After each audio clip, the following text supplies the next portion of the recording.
नमस्कार दोस्तों, स्वागत है आप सबका भद्र IAS अकेडमी में। आज का डेट है 24 सितंबर 2024 और आसाम ट्रिब्यून के न्यूज़ एनालिसिस, वैसे न्यूज़ जो कि बहुत ही ज़्यादा इंपॉर्टेंट है आपके एग्ज़ाम पर्सपेक्टिव में, उसको प्रेजेंट कर रहा हूँ मैं आप सबके सामने। शुभदीप। चलिए शुरुआत करते हैं। सबसे पहला यहाँ पे एडिटोरियल आर्टिकल अगर देख लीजिएगा, ड्रॉट के रिलेटेड आर्टिकल्स दी हुई है जहाँ पे बताया गया है ऐसे बहुत सारे फार्मर्स हैं असम के जो क्या बहुत सारे चैलेंजेस फेस कर रहे हैं due to the fact that हमारे दुनिया में जो क्लाइमेट चेंज हो रहा है उसके कारण वेदर इवेंट्स काफ़ी ज़्यादा एक्सट्रीम हो जा रहे हैं। दैट इज़, बारिश अगर हो रही है तो इतनी ज़्यादा बारिश हो जा रही है, इतनी ज़्यादा बारिश हो जा रही है दैट फ्लड आ जा रहा है, या फिर अगर बारिश अगर नहीं हो रही है तो इतनी कम बारिश हो रही है दैट ड्रॉट का सिचुएशन देखने को मिल रहा है। तो वही बोला गया दैट रीसेंट जो फ्लड्स है उसने भी क्रॉपलैंड को डिस्ट्रॉय किया था और अभी जो प्रोलॉन्ग्ड हीट हम लोग को देखने को मिल रहा है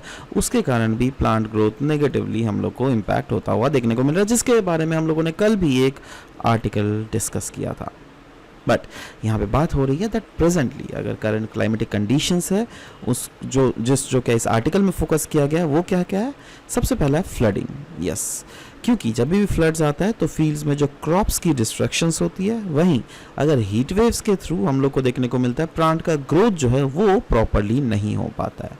तो ओवरऑल अगर रेनफॉल पैटर्न देख लीजिएगा ये काफ़ी ज़्यादा एराटिक देखने को मिलता है और अभी सितंबर में अभी तक का one of the most exceptionally low rainfall हम लोग को देखने को मिला था सितंबर में। So what are these indications are simply the indications that जो ये क्लाइमेटिक पैटर्न है वो चेंज हो रहा है। और अगर इसका इम्पैक्ट देख लीजिएगा एग्रीकल्चर में बहुत ही ज़्यादा भयानक है, मेनली तो क्रॉप यील्ड में है क्योंकि क्रॉप यील्ड जो है एडवर्सली इम्पैक्ट होते हैं, बट साथ ही साथ ड्रॉट के थ्रेट्स भी हम लोग को देखने को मिलते हैं। वैसे तो कोई फुल स्केल ड्रॉट अभी तक नहीं आया, बट हाँ रिस्क तो देखने को मिलता ही है ना, है ना। और इरिगेशन इश्यूज भी हम लोग को देखने को मिलता है दैट हाँ कहीं ना कहीं आसाम में अगर देख लीजिएगा इरिगेशन फैसिलिटीज़ वो काफ़ी ज़्यादा पुअर है, जो क्या ऑफ कोर्स वेदर, एक तो वेदर चेंज हो रहा है नेगेटिवली इम्पैक्ट कर रहा है, ऊपर से इरिगेशन फैसिलिटी पुअर है तो किसानों को जो है बिल्कुल चारों तरफ से मार ही पड़ रहा है इनडायरेक्टली, राइट। सो क्या क्या interventions are required, what are the required interventions, वही बात बोली गई है दैट इरिगेशन सिस्टम को हम लोग को रिवैम्प करने की ज़रूरत है। जो करंट स्टेट में अभी प्रेजेंट स्टेट में अगर आसाम में देख लीजिएगा वैसे बहुत सारे इरिगेशन सिस्टम है जो कि प्रॉपरली अभी फंक्शंस नहीं कर रही है। उन डिफंक्ट इरिगेशन सिस्टम्स को हम लोग को फिर से फंक्शनल बनाना पड़ेगा। हम लोग को शैलो ट्यूबवेल्स दैट इज़ हम लोग को मतलब देखना पड़ेगा दैट हाँ मॉनसून के रिलायंस तो है, मॉनसून के ऊपर तो भरोसा है, बट यस कहीं ना कहीं हम लोग को ट्यूबवेल्स इरिगेशंस को भी प्रमोट करने की ज़रूरत है। और ये तो खैर शॉर्ट टर्म स्ट्रैटेजीज है, बट लॉन्ग टर्म स्ट्रैटेजीज को भी फोकस करने की ज़रूरत है कहीं ना कहीं, राइट। दैट इज़ हम लोग को ऐसे डेवलपमेंटल एस्पेक्ट्स को प्रमोट करना पड़ेगा जो क्या फ्यूचर में रेजिलिएंट हो सके ड्रॉट्स के अगेंस्ट, राइट। क्रॉप इंश्योरेंस की अगर बात करें, yes crop insurance is essential to safeguard the farmers against the weather uncertainties. जो भी वेदर अनसर्टेनिटीज़ के अगेंस्ट क्रॉप इंश्योरेंस अगर कोई भी रीजन में हम लोग करवा लेते हैं तो yes it is acting as a safeguard, right, है ना। दैट अगर वेदर से क्रॉप अगर नुकसान भी हो गया तो भी कुछ तो पैसे मिल ही जाएंगे ना, राइट। मार्केट लिंकेजेस, यस कहीं ना कहीं हम लोग को प्रमोट करना पड़ेगा कनेक्टिविटी फॉर फार्मर्स जिससे उन लोग को मार्केट को डायरेक्टली एक्सेस कर सके। और स्टोरेज फैसिलिटीज़ को भी हम लोग को प्रमोट करना पड़ेगा क्योंकि क्या होता है ना दैट एक साथ अगर क्रॉप उगाया जाता है तो एक साथ तो आप खाते नहीं है ना, उसी दिन तो बैठ के नहीं खाते, या फिर ऐसा तो नहीं दैट एक दिन में सब्जी आपने रख दिया और उसी सब्जी को आप एक साल खाते रहे, नहीं, right, that is not possible, right. So इसीलिए बोला गया एडिक्वेट स्टोरेज फैसिलिटीज़ को हम लोग को प्रमोट करना पड़ेगा, राइट, जिससे जो है फूड का जो लॉसेस है उसको हम लोग रिड्यूस कर सके। सस्टेनेबल प्रैक्टिसेस की अगर बात करें, यस स्मॉल इरिगेशन प्रोजेक्ट्स जो क्या कम कॉस्ट के हो, जो क्या इको फ्रेंडली ऑप्शंस है, उनको हम लोग को पहले वे में प्रायोरिटाइज करना पड़ेगा। और क्रॉपिंग पैटर्न्स जो है उसको भी हम लोग को अडेप्ट करना पड़ेगा समय के साथ साथ, जैसे रेनफॉल पैटर्न या फिर क्लाइमेटिक पैटर्न कोई भी रीजन में चेंज हो रहा है, राइट। दैट इज क्लियरली बोला गया है क्रॉपिंग में हम लोग को फ्लेक्सिबिलिटी लाना पड़ेगा। दैट इज वेदर के हिसाब से कौन सा क्रॉप ज़्यादा वाइटल है उसको हम लोग को प्रमोट करने की जरूरत है। आप लोगों ने शायद सुना भी होगा मिलेट्स के बारे में। इनफैक्ट आपने ये भी सुना होगा दैट 2023 जो ईयर था that was celebrated as International Year of Millets, right. So उस समय में से हम लोगों ने मिलेट्स के खेती को प्रमोशन करने की कोशिश की, राइट। दैट दुनिया भर में जिससे मिलेट्स के प्रमोशन को इंक्रीज किया जा सके। तो यहाँ पर भी वही बोला जा रहा है दैट कहीं ना कहीं क्यों ना हम लोग जैसे क्लाइमेटिक पैटर्न चेंज हो रहा है, रेनफॉल पैटर्न्स चेंज हो रहा है, उसके साथ हम लोग मिलेट्स की प्रोडक्टिविटीज़ को भी हम लोग उसी वे में हम लोग चेंजेस ला सके, right.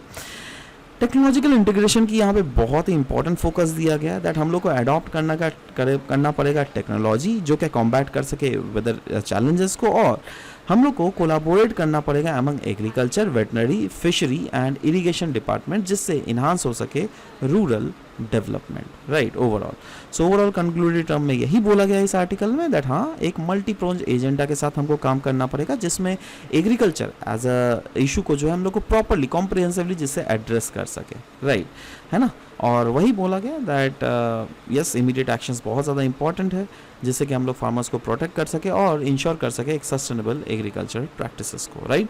So this was about this first article. Second article, if you move on to second article, the big article that is Assam का डाइवर्सिटी एंड असम में डिविजन्स। देखो एक्चुअली क्या है ना, अगर देख लोगे असम एक काफ़ी ज़्यादा इंक्लूसिव सोसाइटी है, राइट, जिसमें अगर पास्ट में बहुत सारे हिस्टोरिकल फैक्ट्स मैं आपको दिखाऊंगा जो कि क्लियरली प्रूव कर रही है that yes, Assam was a cradle जहाँ पर मेनी कल्चर्स एक्चुअली एक साथ हमें देखने को मिल रहा है, राइट। मतलब कहीं ना कहीं traditions are very much shared in Assam, right, है ना, बट साथ ही साथ दूसरे के ट्रेडिशंस को एक दूसरी कम्युनिटी रिस्पेक्ट भी करती है ना। इसीलिए तो असम इंक्लूसिव है, इसीलिए तो असम हार्मोनियस है। बट यहाँ पे यही बोला गया है दैट फ्यूचर अगर हम लोग देखें तो फ्यूचर में कुछ कुछ ऐसे चीज़ें अभी असम में होते हुए देखने को मिल रहा है जिससे ये हार्मोनी के ऊपर डेंट लग सकता है, राइट। तो इसी के ऊपर ये बहुत ही खूबसूरत आर्टिकल यहाँ पे बनाया गया है जहाँ पे क्लियरली बोला गया that Assam is culturally a very rich state जहाँ पे डाइवर्स एथनिसिटीज़ के लोग रह रहे हैं, डाइवर्स कल्चर के लोग रह रहे हैं, डाइवर्स रिलीजन के लोग रह रहे हैं। बट इस वाइब्रेंट आइडेंटिटी को देखते हुए कहीं ना कहीं एक चीज़ हम लोग को ज़रूर से देखने को मिल रहा है दैट कहीं ना कहीं सोशल और पॉलिटिकल लेवल में, वेरियस लेवल में हम लोग को टेंशंस देखने को मिल रहा है, राइट। तो इसीलिए यहाँ पे इस आर्टिकल को फोकस करते हुए बोला गया दैट देखो वैसे तो एथनिकली बहुत ज़्यादा डाइवर्स रीजन है ये असम, जहाँ पे अगर एथनिक ग्रुप्स देख लीजिएगा बहुत सारे एथनिक ग्रुप्स है जिसमें Assamese, Bodos, Mising community, Karbis, Tiwa, Dimasa and what not, ये डिफरेंट कम्युनिटीज़ रह रहे हैं। और तो वही बोला जा रहा है दैट कम्युनिटीज़ के बीच में of course there is many brotherhoods existing but some sort of things are there which are not working well, right। तो इसको प्रूव करने के लिए इन्होंने हिस्टोरिकल इवेंट्स का हवाला लिया है, राइट। दैट इज अगर पास्ट में देख लीजिएगा असम वाज रूल्ड बाय अहम डायनेस्टी, राइट, जिन्होंने अराउंड डिफरेंट ट्राइब्स को यूनाइट करके चले फॉर नियरली 600 ईयर्स। यही नहीं, अगर ब्रिटिश कॉलोनियलिज्म के बारे में बात करें तो उन्होंने मतलब that has complicated the ethnic relations in the region. 1947 का अगर पार्टीशन की अगर बात करें, yes, it has change the demographic landscape, क्योंकि उस समय हम लोग को देखने को मिला दैट मुस्लिम पॉपुलेशंस जो है इट हैज़ इंक्रीज टू 34.22%, है ना, विथ जिसमें हिंदूज थे 61.47%, राइट। तो ये सब कुछ चीज़ें ये ना हम लोग को समय के साथ साथ देखने को मिले, राइट। बट कहीं ना कहीं यहाँ पे टेंशंस एंड डिविजन्स का खतरा मंडरा रहा है। कैसे? क्लियरली बोला गया हिंदू मुस्लिम डिविजन्स जो है वो काफ़ी ज़्यादा हम लोग को देखने को मिल रहा है अभी के सोसाइटी में, और टेंशंस एग्जिस्ट होते हुए देखने को मिल रहा है between the indigenous Assamese people and immigrants communities जैसे बाहर से मारवाड़ीज या फिर बिहारीज जो कि आसाम में डिफरेंट रीजन में सेटल कर गए हैं, राइट। इकोनॉमिक डिस्पैरिटीज़ हम लोग को देखने को मिल रहा है, दैट इज इंडिजिनस ग्रुप्स जो है वो फील कर रहे हैं that they are marginalise, right, regarding resources and various opportunities, right. और देखो अनडाउटेडली ये कहीं ना कहीं पॉलिटिक्स ही है, दैट पॉलिटिक्स कहीं ना कहीं प्रोमोट कर रही है लोगों को फील करवा रहने में as if they are marginalised, right. National movements की अगर बात करें, yes, right wing nationalist movement seeks to unite indigenous Assamese Hindus as well as Muslim communities. और ये राइट विंग नेशनलिस्ट मूवमेंट में क्या बोला जा रहा है ना दैट हाँ, जो इंडिजिनस हिंदूज और मुस्लिम उसको तो यूनाइट कर रही है, और मेनली ये लोग क्या प्रमोट करवाने की कोशिश किया जा रहा है दैट जिससे क्या हम लोग इसलिए यूनाइटेड होंगे जिससे हमारा हेरिटेज बच सके, है ना। तो देखो ये सब तो चीज़ें हैं, बट कल्चरली अगर सिग्निफिकेंस की अगर बात करें, यस, बहुत सारे ऐसे फेस्टिवल्स एंड इंक्लूसिविटी की अगर बात करें, बिहू देख लीजिएगा, यस, एक बहुत ही खूबसूरत मतलब एक एग्जाम्पल है जिससे क्या बोल सकते हैं, यस कम्युनल, हर एक कम्युनिटीज़ में हारमोनी, बिहू को सब कोई कनेक्ट करता है, राइट। क्योंकि बिहूज में हम लोग क्या सेलिब्रेट करते हैं, लाइफ को। हम लोग क्या सेलिब्रेट करते हैं, हार्वेस्ट को। हम लोग क्या सेलिब्रेट कर रहे हैं, टुगेदरनेस को, राइट। और कल्चरल इंटीग्रेशन की अगर बात करें तो नॉन एसमीज पार्टिसिपेशन जो है ये भी काफ़ी ज़्यादा एसेंशियल है अगर हम लोग को एसमीज कल्चर को लॉन्ग रन में इनरिच करना है तो, राइट। इसीलिए कुछ कुछ चैलेंजेस तो है to the unity, that is कुछ individuals, some individuals what do they believe, they believe that only the real Assamese should celebrate certain traditions. But आप खुद सोचो, अगर सोच रहेगा तो क्या कल्चरल इंक्लूसिविटी जिसके रिलेटेड कि जिसके लिए आसाम जाना जाता है, क्या वो प्रमोट होगा, राइट नहीं, राइट। इसीलिए यहाँ पे बोला जा रहा है दैट इंडिजिनस एसमीज मुस्लिम्स, ये लोग भी कहीं ना कहीं अभी के सिचुएशन में देखने को मिल रहे हैं that they are also distancing themselves from the Assamese culture. तब तो इससे तो कहीं ना कहीं कलेक्टिव आइडेंटिटी को उल्टा और भी ज़्यादा थ्रेट है, राइट। इसीलिए हम लोग को प्रोमोट करना पड़ेगा diversity, undoubtedly strengthening unity is very much important. यही बोला जा रहा है दैट हमको एम्ब्रेस करना पड़ेगा शेयर्ड आइडेंटिटी, जहाँ पे कल्चरल कॉन्ट्रीब्यूशंस को हम लोग को एक्नॉलेज करना पड़ेगा। क्योंकि ऐसे बहुत सारे आप देख लोगे राइटर्स हैं, ऐसे बहुत सारे मूवी आर्टिस्ट हैं, ऐसे बहुत सारे डिफरेंट वे में आर्टिस्ट हैं जिन्होंने असमीज कल्चर को अलग अलग फील्ड में असम को प्रमोट किया है, राइट। रिलीजियस अगर बाउंड्रीज देख लीजिएगा, यस कल्चर कहीं ना कहीं ट्रांसेंड करता है रिलीजन को, कल्चर ऊपर में रखा जाता है कल्चर को, राइट।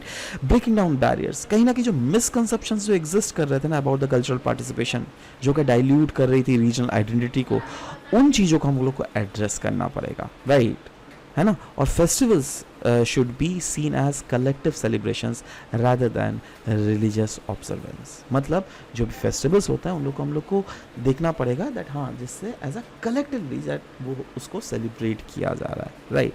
ऐसा रिलीजियस के एंगल में हम लोग को नहीं देखना पड़ेगा। अगर हम लोग एक साथ सबको सेलिब्रेट करेंगे तभी इंक्लूसिविटी हमारी सोसाइटीज़, असमी सोसाइटीज़ में हमें लोग को बढ़ता हुआ देखने को मिलेगा। क्योंकि ऐसे बहुत सारे हिस्टोरिकल एग्जाम्पल्स भी लिए गए हैं ऑफ यूनिटी, है ना, जिसमें क्लियरली बोला गया Assamese Muslims historically has collaborated with others, जिससे प्रिजर्व किया जाए यहाँ के लैंग्वेजेस को, है ना, और रेजिस्ट किया जा सके कोलोनियलिज्म। तो ये क्या है, ये तो एक एग्जांपल ही है ना यूनिटी का, राइट। तो ओवरऑल कंक्लूजन में यही बोला गया दैट असम का स्ट्रेंथ जो है वो लाई करता है इन डाइवर्सिटी, है ना। असम का स्ट्रेंथ जो लाई करता है in mutual respect and participation in cultural practices across the communities, और by fostering the inclusivity and breaking down divisions हम लोग एक बहुत बड़ा यूनाइटेड असम को रियलाइज कर सकते हैं, जिससे इनरिच किया जा सकता है यहाँ का कल्चरल फैब्रिक हर लोगों के लिए, right. So this was all about the discussion that we had for this very session.